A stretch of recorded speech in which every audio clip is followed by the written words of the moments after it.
Setting temporary traffic patterns with cones and signs to keep crews and travelers safe is one of the most important things the Pennsylvania Turnpike's maintenance crews do. That's why they took part in hands-on MPT training last week at Somerset to practice in a controlled environment. I mean, once you get out in live traffic, it's a whole different ball game. So this here gets you a little bit of a feel for driving the truck, setting the patterns, whatever. And then when you get out on the road where you have live traffic beside you, maybe you're not as nervous or a little more comfortable. MPT stands for Maintenance and Protection of Traffic. You've seen it before on the highway, funneling traffic to close a lane or divert it from workers.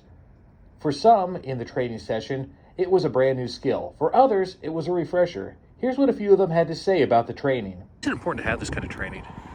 So that everybody knows what they need to do if somebody were to be out sick or gets injured on the job. Then you got somebody else that can step up and take over. So it kind of makes sure that everybody in the shed knows what they're doing. You better be keeping your eyes open and make sure you have somebody with you at all times to help spot you for safety.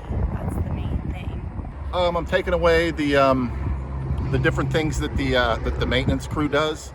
The cone placement, just the upper body strength that you need to pick the cones up.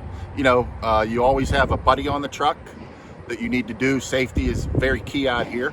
And there's a message you could get out there to drivers when they see one of these patterns being set up. What's your message? My message is, I know we may be inconveniencing somebody, but there's real people out here trying to do a real job to make the road safer and nicer for them to travel on, basically. So just remember that we want to go home too at the end of the day.